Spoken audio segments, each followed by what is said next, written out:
Fantasy PGA-DFS. I'm Alex White, and I am here with my co-host, Mark Ferris. How are we doing today, Mark? We're doing good. Hey, congratulations last week on that nice win. Thank you. Yeah, I took not a win, but second, it's still a win. It is, 40x return on investment is not bad. I was very close to that first place, but I just needed a few putts to drop on Sunday. But I got 6 of 6 through, and I had a good little weekend run too. So overall, a very good week, profitable, and hopefully we can keep this hot streak rolling. I thought I was going to be there with you too until Pat Perez decided to hurt his thumb for some reason. So yeah, he's going to be a question mark this week, I assume. I mean, I guess he's in the pool, but who knows if he'll play. I was actually going to ask, have you heard anything on that? Because I have not heard anything if he's playing or not. And he actually kind of fits this course, pretty decent long iron player. So yeah, I have not. Given the fact that he pulled out after 3 or 4 holes, I'm not holding my breath. So okay. Well, then let's fade Pat Perez and not worry about it. I have so far. Let's put it that way. Plus, I'm a little angry still at him. So I can imagine. All right. Well, today we're going to start with our course breakdown, and we are at Torrey Pines this week. There's 2 different courses. It is in San Diego, California, so it is on that West Coast side. We have Torrey Pines South, which will be played for 3 rounds, and then we have Torrey Pines North, which is the other round. Every golfer will get a chance to play the North course, and every golfer, if they make the weekend, will get a chance to play 3 rounds on South. The South course is a monster. It's 7,700 yards. It's a par 72. So you're going to kind of target bombers this week. We want to make sure that, our bombers are also putting in the fairway because they are thick rough. And then the greens are going to be Poa-annua, and they're surrounded by bunkering throughout. So we want good drivers of the ball this week with some distance. That'll definitely help, especially on South course. And then the North course, which we will get to play 1 time. That's actually a little bit easier as far as the scoring goes. I think that runs at 71.4 is the scoring average on the North course compared to 72.8 on the South course. So with that North course, that's 7,200 yards, and we really need our golfers to take advantage of that. The only difference is the greens. They're bent grass on the North course compared to Poa-annua on the South course. So we want our North course golfers to really take advantage of that 1 time they're going to have on that north side. So what I want to focus on this week, guys, is making sure our golfers can put it in the fairway a long way down there, and then also put it on the green with trying to maneuver around bunkering and water throughout this course. Mark, do you have anything else you want to add on the course side of things? No, I was going to mention too that, and you pretty much did, that we're looking at a course here with the South course. We're looking at a course that's 400 yards longer than any course they played last week. So while it's still going to be important that the guys keep it in the fairway, the guys that hit it a long way and just out of the fairway, even though the rough is not as forgiving at Torrey Pines as it is at a lot of the PGA courses throughout the year, it's also not as simple either. It's a little bit sticky. So they have to try to keep it at least maybe in that first cut, if nothing else. So, but we do have some bombers this week. We've got some accurate bombers. One that comes to mind right away for me is Rory McIlroy. I mean, this guy hits it a long way, and yes, he sprays it every now and then, but consistently he's in the fairway. Yeah. So Rory's actually never played this course, but I think it's a perfect fit for his game. I mean, he's just, like you said, he strikes it well. He's got the distance. He's accurate. It's can he put together, around the green? Can he putt? Can he chip when he does miss the green? And we're always wondering that with Rory, but he's just so polarizing.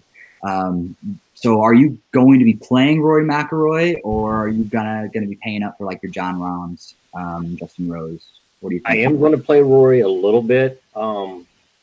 He's a golfer that the fact that he hasn't played this course doesn't concern me as much as it would a lot of younger guys. He's been around long enough that he can adjust quickly. He's good enough that he can adjust quickly. So even though this is new to him, I don't think it's going to be a huge problem. I am probably going to try to go after Rahm a little bit as well, but quite honestly, I'm looking more towards the lower end of that 10,000 and up tier on DraftKings. I'm leaning more right now towards Patrick Cantlay again, like we did last week, Mark Leishman. And there's one other guy, and I can't think of right off the top of my head. Oh, Xander Schauffele. I think he's going to do well here, too. He's also a La Jolla boy. Okay. Home field advantage. Go right ahead, Mark. Sorry. No, it's a home field advantage for Xander, just kind of the same way we looked at Phil Mickelson last week. Which kind of surprised me that Phil's not playing here this week, because this is a true home game for Phil. But for some reason, I guess he decided to take the week off and get some family time in before he has to do a couple other things, defend his title in Mexico here at some point. So, okay. So, are you looking for that more bomber angle this week as well? With it being 7,700, that's a massive, increase compared to last week. So, are you going more bomber route, or are you trying to find that in between good ball striker type golfer this week? I do like the bombers, but if you look back through the course history in the past winters, Brandt Snedeker won here twice. He's also performed well. So he's not a long hitter by any stretch of the imagination, but he never gets in trouble. So, that's the key there. So you can go with the guys middle of the pack, but you better have guys middle of the pack that can keep it in the fairway, because if they're going to be 30 and 40 yards behind these bombers with their drives and in the rough, then they're going for a long weekend. Absolutely. Then they got to putt well, because that's where they got to make up their ground, is on the greens and around them. So from that 9,000 and up range, who are your top 3 targets this week, would you say, if you can narrow it down? It's such a high, list of just excellent golfers, compared to last week. It's such a strong field. So how are you kind of differentiating this week? Well, I think, like I said, I'm not going all the way to the top. John Rahm may be in a lineup or two of mine, but I think I'm going to stick more with the Mark Leishmans and the Patrick Cantlays and the Xander Schauffele's that are in the low to mid $9,000 ranges. Jason Day is another good play. Jason Day is, I think he's a little over 10,000. Yeah, he's just slightly over 10,000. He's $10,100 this week. But Jason's won twice in the last 4 years. He's defending again this year. Now, the last time he defended, he missed the cut. So, like I said last week on some of these things, hopefully that's not a pattern. Okay. So Tiger's back. That's always polarizing to the average golf fan. So are you playing Tiger at all? He hasn't really played since him and Phil had their little battle. So what do you think about Tiger this week? Are you fading, or are you buying into the Tiger hype? I am not fading 100%. But I am also not all in. If this was 5-10 years ago, I'd be all over Tiger. I mean, this guy won 4 years in a row here. I think he's won 7 times overall here. Not necessarily in this event, maybe in some other events, but he's won 7 times at Torrey Pines. I mean, this is his course.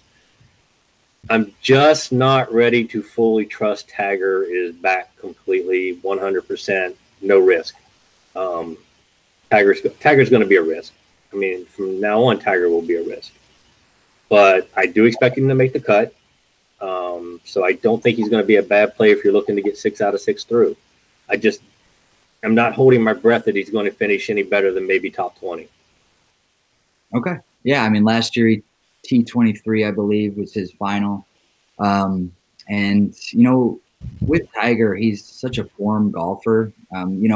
10 years ago, he could have just walked on the course, and, he was always in good form. But last year, you really saw him pick it up and kind of change the way that he played. He would just, in the middle of his round, he would start 3 over, and you're like, oh, crap, we're going to have one of these weeks. And then it would be like, oh, crap, he's 2 under after that round. That means tomorrow is going to be good, because he carries his momentum very well. So fun to watch. And it's just awesome seeing the galleries follow him around. So if you guys have never seen Tiger play, now is the time. It's going to be awesome. This field is super strong. So definitely try to tune in and watch the Farmers this week. Yeah, the biggest thing with Tiger, though, too, is the intimidation factor is not there anymore. It started to come back a little bit with these wins last year at the end of the season. But like you said, it used to be Tiger could walk on the golf course. Yes, you knew he was in good form when he walked on the golf course, but you also knew everybody was looking around saying, hey, there's Tiger Woods. We better play well this week. Now he's on the same level with all the rest of the guys, and maybe even below some of them at this point. Yeah, I completely agree. So myself, I'll be putting in Tiger here and there. I am definitely not all in on him. I need to see him play again. I'm that type of guy. I have to see a golfer and what they're going to kind of do. Last week I did that with Berger, and I kind of wish I wouldn't have. Berger ended up putting together a good tournament. And I know we talked about that on the live cast. I'm just not ready to buy in yet. And I'm the same way with Tiger this week. I'm not saying he won't top 5 because it's Tiger Woods. He could go out there and win, and nobody would be surprised. But I'm just not ready to take that risk just yet with all those, upper echelon golfers right next to him. Right. No, I agree with you 100% on that one. I mean, I did play Berger some last week. Probably not to the extent that, like you, I wish I would have. I'd love to swap him in for Pat Perez everywhere I had Pat Perez, but hey, hindsight's 2020. Yeah, absolutely. So let's move on. My 3 favorite options in this upper echelon range. I really like Gary Woodland. He's already shown, he's been on the course. He's played, I think, 3 tournaments already this season. The dude's a bomber. He's an accurate bomber. His approaches are getting better. His putting is getting better. I'm assuming he's getting over his grandma passing, and it's not going to be as emotional. After that tie for second at, the Tournament of Champions, then, we moved to Sony and a lot of people were on him, but that was right after the passing of his grandma. So I'm assuming he's kind of gotten a little bit more emotionally stable and he's ready to get back out there and compete. I have high hopes for Woodland this year, and this course is just a great fit for him. And then right above him at 9,100, we have a course horse in Charles Howell. He is the West Coast champion. He is a cash lock for me this week. I just think Howell he just consistently puts the ball on the green, puts the ball in the fairway, puts the ball in the hole, and you walk away and it's like, oh, okay, -6, tied for 15th, and I am very happy with that. And, I think Charles Howell, he had a really long break before he won. Last year he obviously broke through. I think it was like 10 years prior that he hadn't won any tournaments. And then last year he gets that win. I think he wins again this year. And I actually wouldn't be surprised if it's this week. I really love Charles Howell this week. What do you think about him? Yeah, I honestly, if you look at my articles that I've done or any of the forums that I've done probably in the past year, I refer to him as CH3, what a lot of people call him. Probably four years ago or so, you would look at him and say, oh, well, he's not playing well, or he's just not good enough. But honestly, in the last few years, especially on the West Coast, like you said, he's a competitor. He's there. I'm like you. I'm not betting on him to win this week, but it wouldn't shock me if he did. Yeah. And it kind of reminds me of my Hadwin call last week. That course horse that just panned out, man. Sometimes golfers love a course. And, I had this little tidbit where I said Hadwin, he had played 16 rounds on that course and had never shot over par in any round. Well, Charles Howell has never missed the cut on this course. And if you're going to give me a golfer at 9,100, so he's not in that super high price range, that's a really good place to start your cash game. So definitely think about Charles Howell this week. I think he's 16 out of 16 in attempts making the cut here.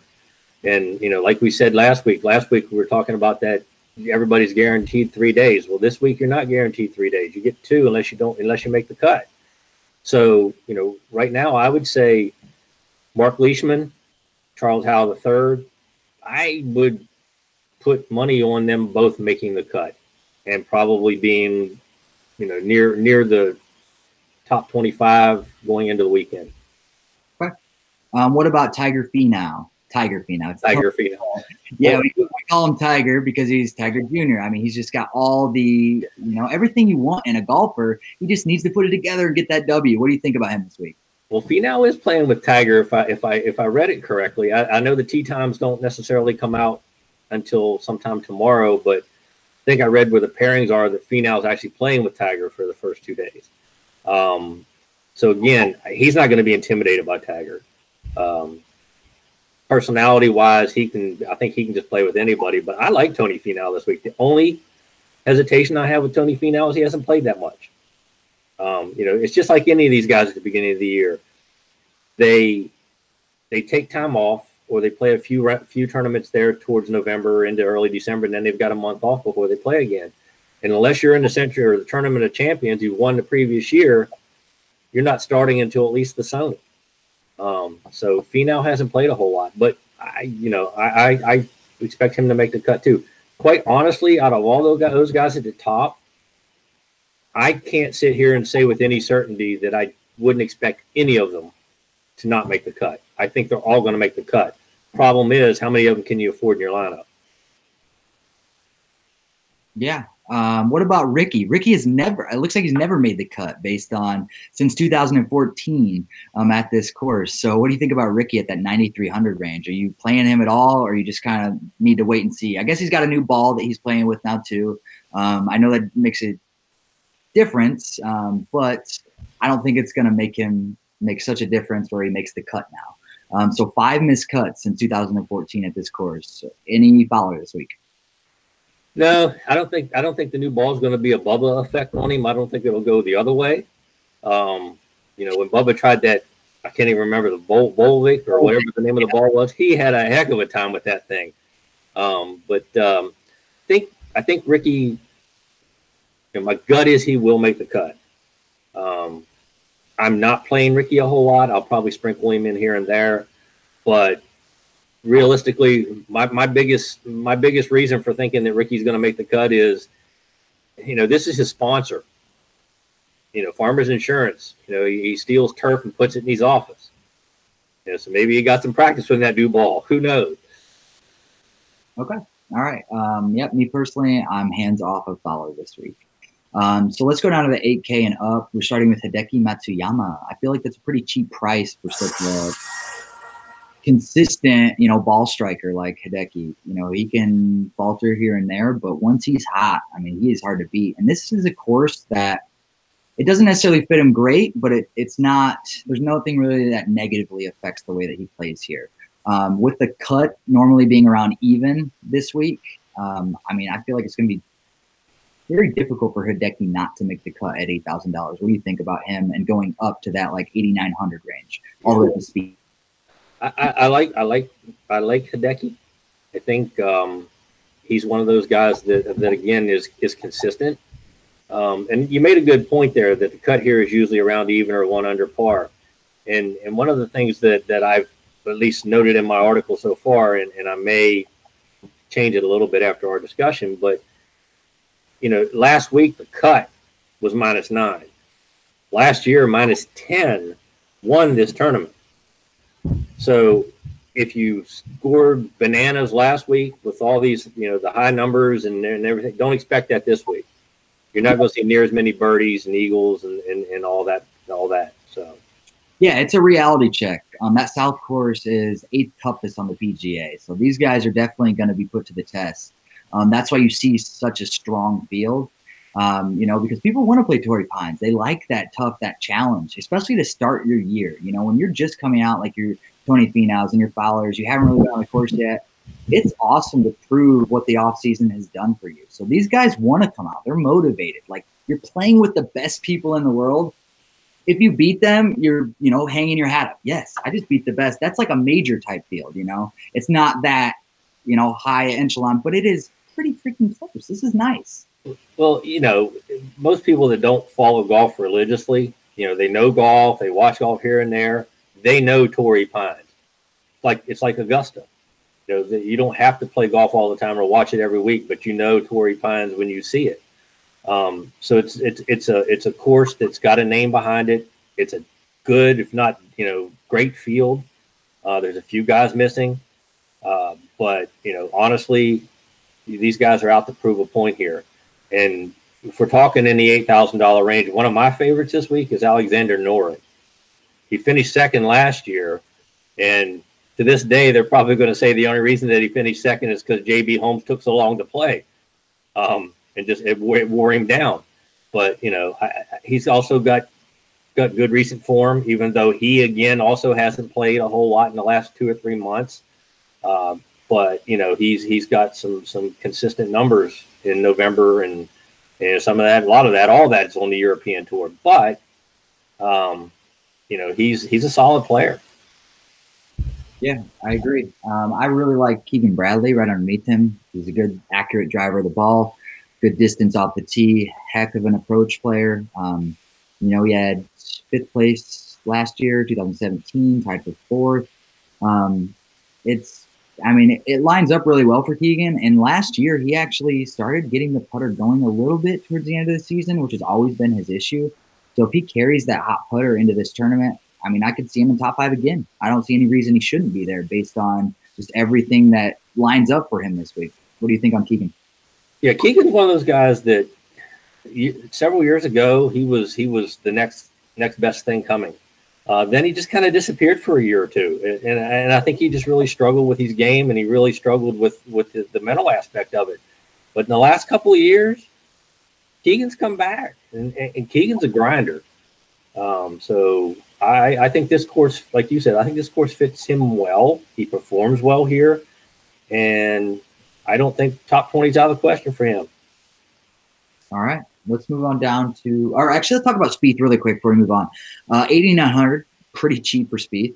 I don't know what to do with him. I think I'm fading him this week. I might throw him in one tournament. He has to prove something. He's not the same golfer as he was 2 years ago. He's not the same.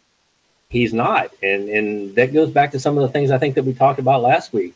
Golf is such a mental game that once it starts going bad, it goes bad. And you got to figure out how to get that thing to stop going bad. I've joked with some guys that I play with that are amateurs that, the guy starts out the season, he's playing really well. And then once he starts thinking about it, he gets bad. When you just go through it and let your natural athletic ability take over and play the game, you can play. And I think that's what's gotten into Jordan is his head.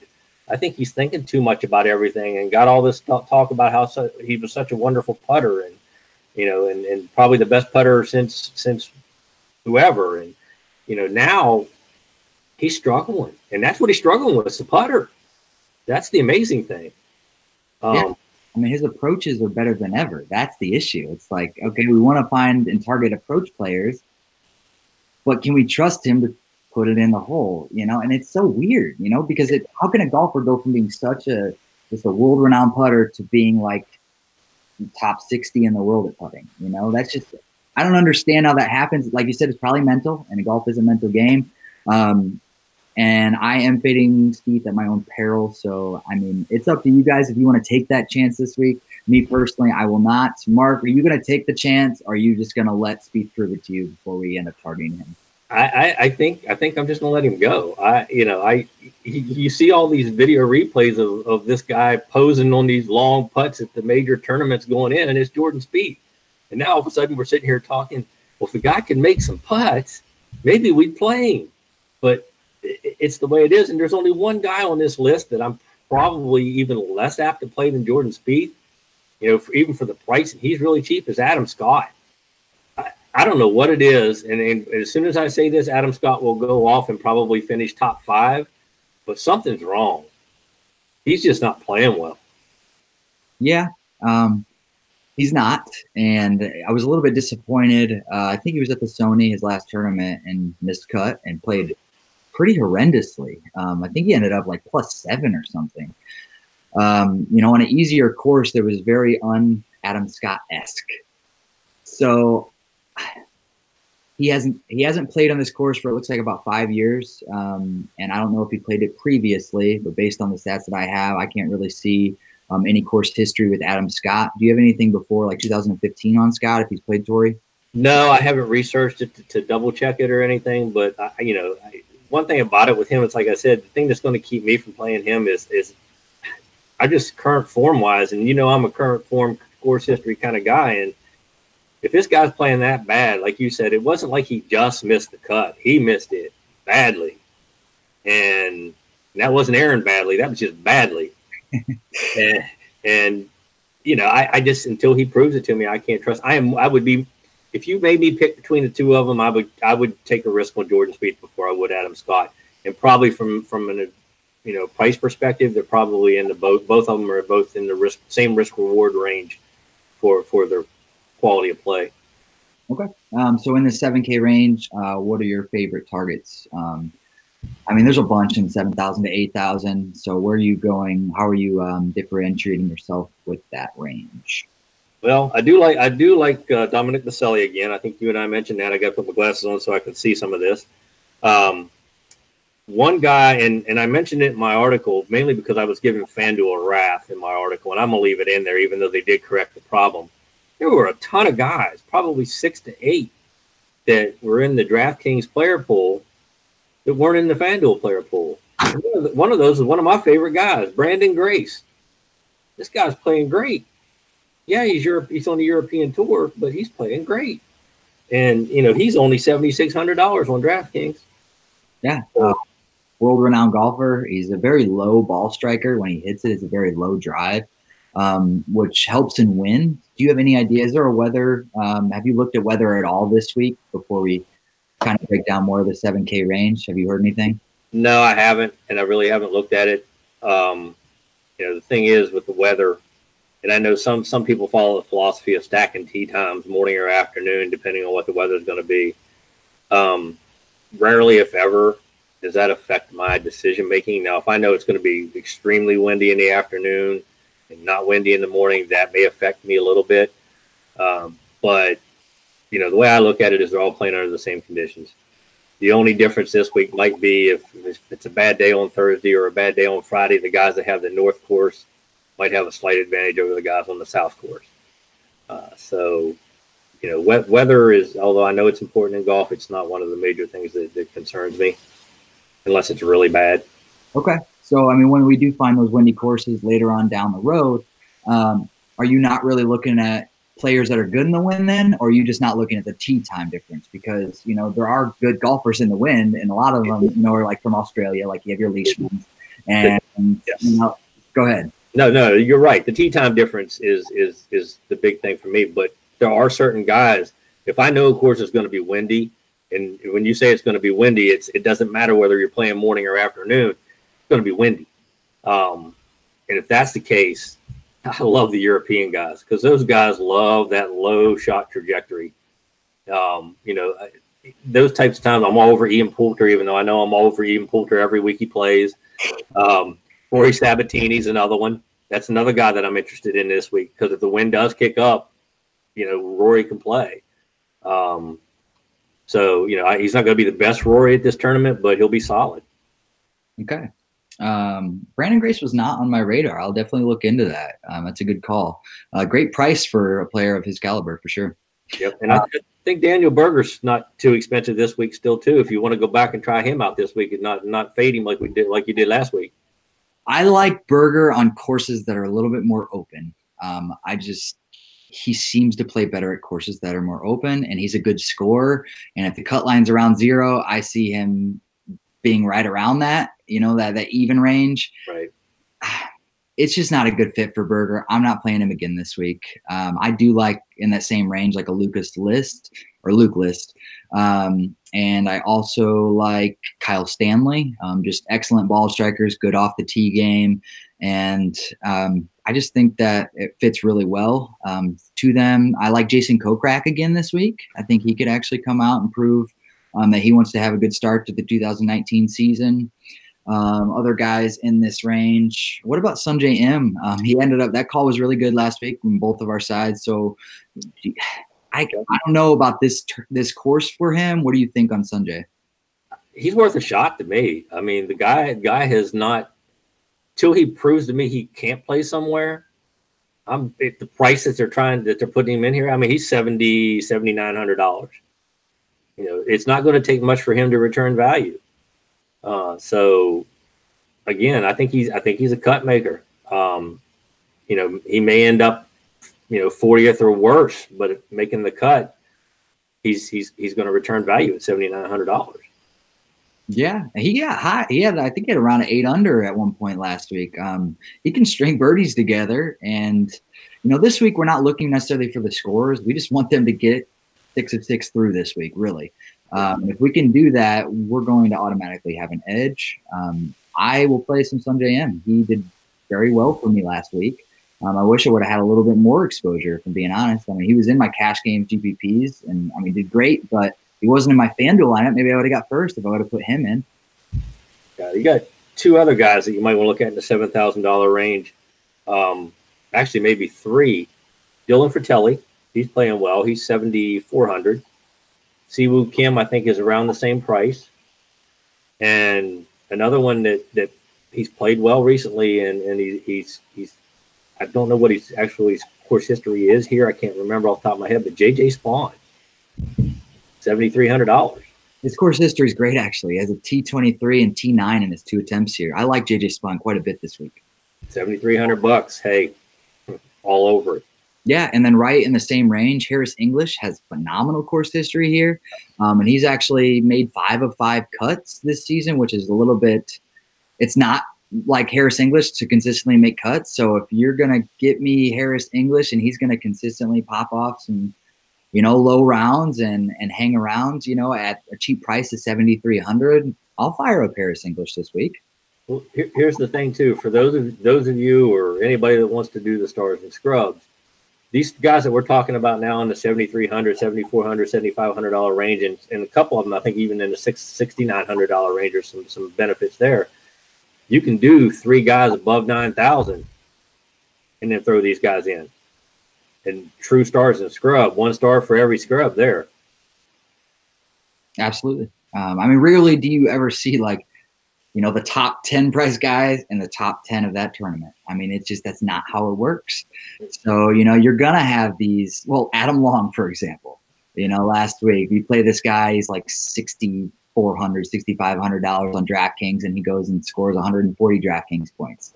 You might not find that at a course like this, but there are going to be golfers in that low 7K, maybe even high 6K range that are top 20, top 10 in this tournament. So, stars and scrubs might not be a bad approach this week with such good talent at the top.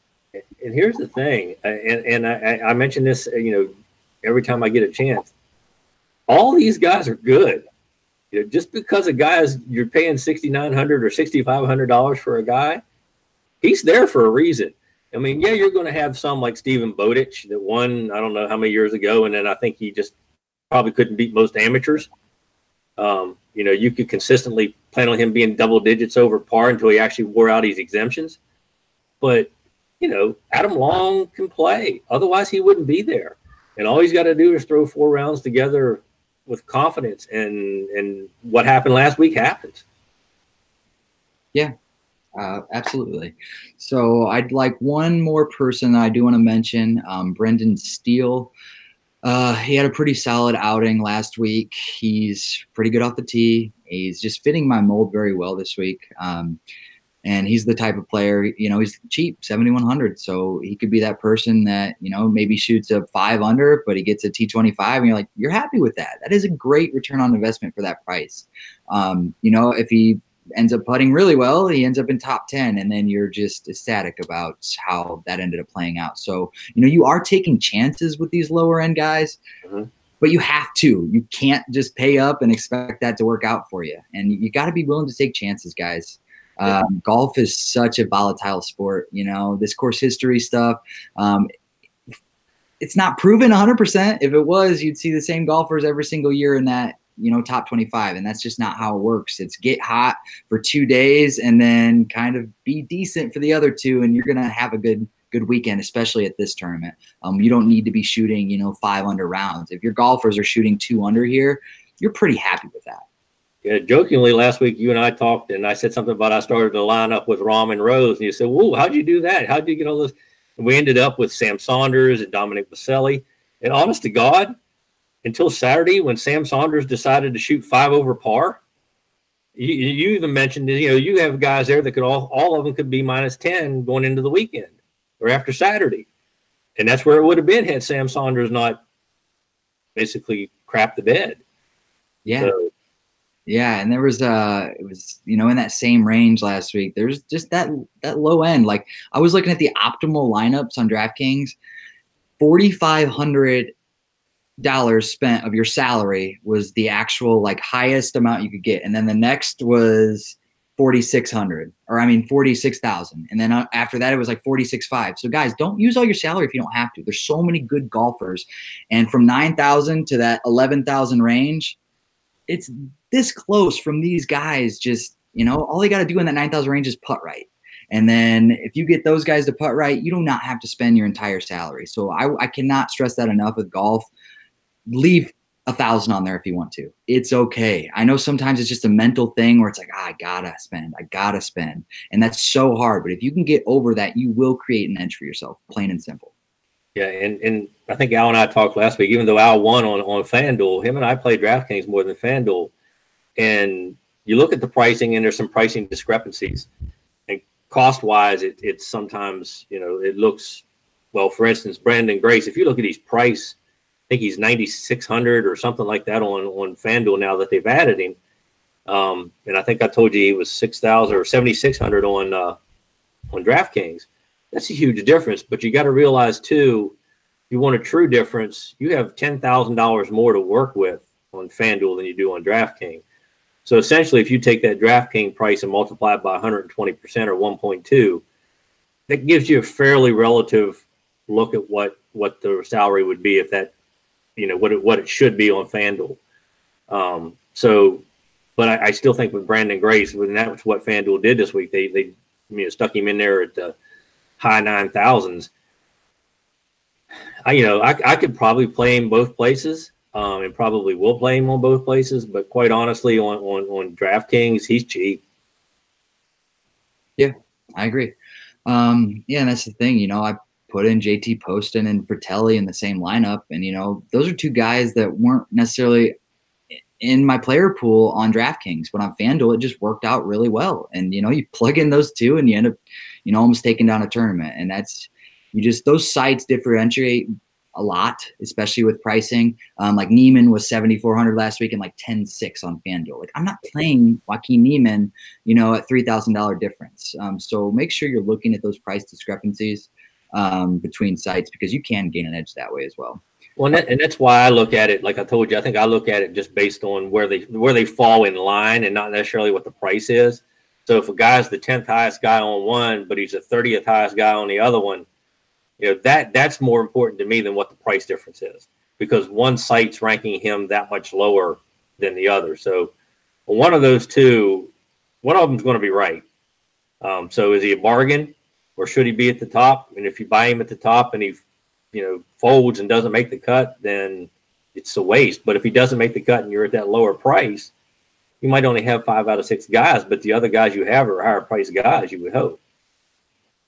Yep, absolutely. So, Mark, any darts in that 6K range? And then we'll make the lineups and get out of here. Oh, my dart is, well, one dart is Joel Dahman. He's played relative $100 range, somewhere around there. 69 maybe. I'm not 100% sure. I can't see my numbers, but he's a dart. He might be worth a shot. Okay. Anybody else in that lower range? Like you have some younger guys down there, like your Sam Burns, who ended up playing pretty well last weekend. You know, just these young guys that are kind of unproven. Anybody like that, you know, your normal average PGA-DFS golfer have no idea who it is and they don't know how to attack it, or are you just kind of being a little bit more safe of well-known names this week? I'm probably going to stay a little safer, but Adam Schenk, I think that's how you say his name.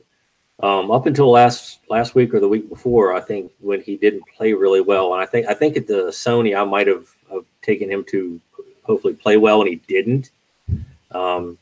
And I think that kept me off of him last week, but he recovered last week. He played some solid golf last week. I'm not 100% sure that he made the cut after the 3 days without going back and looking, but I know at one point, you know, he was in double digits under par. So, you know, he's another one. I mean, people aren't going to know that name. And that's the advantage you have by listening to Al and I and actually reading these articles. We're going to throw some names out there that are viable, that a lot of people, that probably 20 or 30% of the people that play DFS, they're going to go right for the names that they recognize. And Spieth's going to be one of them. Adam Scott's going to be another one. And neither one of us are high on either one of those this week. Yeah, Absolutely. And then there's three I want to mention. I like Streelman again. He did me very well last week. He was a great cash game play for me. And then he actually finished his final round with like 3 birdies in a row and ended up with like 90 DraftKings point at 7K, and that's like 12x on investment. He was awesome. And he actually dropped his price down to 6,800. And I think of Streelman as kind of a grinder. He might end up at 1 under and just barely make the cut, but he could end up, at 3-4 under, and you'll be happy with that at $6,800. I also like Sabatini, which you did mention. I just want to bring that up again for our listeners at 6,700. And I don't know if I'm gonna Ali Snyder-Jans, the Hatless Wonder. He is my big dart this week. This kid, I just think he has so much talent. Can he put it together is the question, but he does really well on par 4s from 450 to 500 yards. And 8 out of the 18 holes, if the drives are within like 280 to 320, that's where they're going to be in that range. So they're going, his second approach shots are going to be, he's really good with his long irons. So like 175 to 200. If his drives are just in the fairway, I think Ollie Snyderden can actually piece together a decent week. Yeah, he's in a cut making funk right now. I think is his biggest thing. He's a solid player. He's won before, I believe. And, like I said, these guys are all good. They have slumps. And that's just what he's got to come out of it at some point. And this could be the week. Yep. And then my deepest dive of the week is Carlos Ortiz. Not Ortiz. He's at 6,500. He's played this course twice, T11, like T49. Hasn't played it the past 2 seasons. He is a complete dart, guys. You don't have to. You might get him at like 0.1% ownership. But I'm going to throw him in a lineup or 2 because why not? Adam Long won last week. Let's take a chance. Might as well. Everybody else will. That's right. Okay, Mark, you want to knock out some lineups? Sure, let's do 2 of them, I guess. All right, we're going to stick with DraftKings pricing. We're going to kind of keep that theme. I do a DraftKings article and a FanDuel article combined from now on Scout Fantasy. So make sure you're coming back to that site to check out our articles. We give a lot more on those. And if you haven't, signed up for a subscription, do it. Scout Fantasy is awesome. We have so many good sports, NHL, NBA, NFL, all that. And we have great experts and we deliver awesome content. Our goal is to help you make money. So just trust in the process, and try to take what we say and apply it to your own lineups, apply it to yourself as a daily player, get better. That's what this is all about. So, don't just take these lineups and piece them in exactly as we say. You can do that if you want. We think we're confident in them now, but don't, put all of your money on just these lineups that me and Mark are giving. Differentiate. Like I said, golf is a volatile sport. And lineups are going to not be perfect every time we give them out. So guys, be creative. Golf is fun. It's 4 days. It's an awesome sweat. And you might, just come out on top one day and realize, Adam Long is that, that guy you never thought could win, but he won you $1 million. That's pretty cool, right? Well, that's just even the so-called experts that we are. I actually looked at Ollie Snyder-Gans' name today and I thought, there's no way I can go. Then you mentioned it. Now I'm starting to think about it again. And again, like you said, Scout Fantasy. There's all kinds of experts on there. There's our articles. Doc does a small article that helps out. And again, like I said last week, and I always put in my articles, and there's a thing called Slack chat there now. I'm on it on a daily basis. So there's 140 some guys in this tournament. We can't mention them all. So if you're looking through that and you find a guy and you've got a question on him, hit me up on Slack chat. If I don't know the answer, I'll find it out for you. Because, again, there's no way in a 2-day period that Al and I can research 144 guys. We have to go with the statistics and the course history and our guts and the current form these guys are in. So there's always going to be questions, and there's not a dumb one. Yeah, absolutely. And you can find me at Coach White DFS on Twitter. That's the best way to contact me. Feel free to direct message me. Last week I didn't get on to JT Poston until Wednesday evening. We don't have all of our research done. We give you as much as we do, but it is hard. There's 144 golfers in the field. So we're constantly researching even after we get off here. So if you have questions, me and Mark are available. And we're here to help, guys. So reach out. Okay. Use your resources. Let's make some lineups. So let's start with a cash lineup for DraftKings. Um, let's go back and forth like we did last week. That was pretty fun. Go ahead and let's start us off, Mark. You want me to go first? I'm going to start out with the guy that I think is going to be solid this week. I'm going to go with Mark Leishman. Beautiful. All right, so we got Mark Leishman at 9,700. Let me go down a little bit just to give us some salary relief. I'm going to lock in Keegan Bradley at 8,300. I like that. That was probably going to be my next one if you didn't take me. We're doing a cash lineup here. Yes, sir. I'm going to stick with Alexander Noren. All right, so we got Alexander Noren. Perfect. All right, then I'm going to move into, let's see. I'm going to say JB Holmes. This guy is just an immense amount of shots gained on this course. I actually believe he has 42 strokes gained over the past 5 years in this tournament compared to the field. I mean, he hasn't played yet this year, but it fits him, you know, and JB Holmes is the guy, when a course fits him, play him. You know, there's a few guys like that. It's Bubba Watson, it's JB Holmes, it's Tony Finau. Play those guys in the courses they play well on. A little quick thing, I've got a friend that coached at the University of Kentucky, and he coached when JB Holmes was there. And we went to the Ryder Cup when it was at Valhalla. And JB was on a tee, and I said to him, I said, how far did JB hit the ball? And he looked right at me and just gave me a stare, and he said, literally, as far as JB wants to hit it. So, you know, that's coming from the horse's mouth. And this guy, I mean, literally the hole that he played that day, I hit three wood sand wedge to get on the green. He hit driver 70-yard lob wedge. So, he can mash. He can kill it. Yep. All right. So let's see. That gives us Mark Leishman, Alex Noren, Keegan Bradley, and JB Holmes. That will leave us with, just pick another one, and then we'll go from there. What do we have left? Give me one moment. Hold, please. I apologize. Mr. Noren. And all right. So we are working with 77.50 average salary left. Brandon Grace at 7,600. Brandon Grace.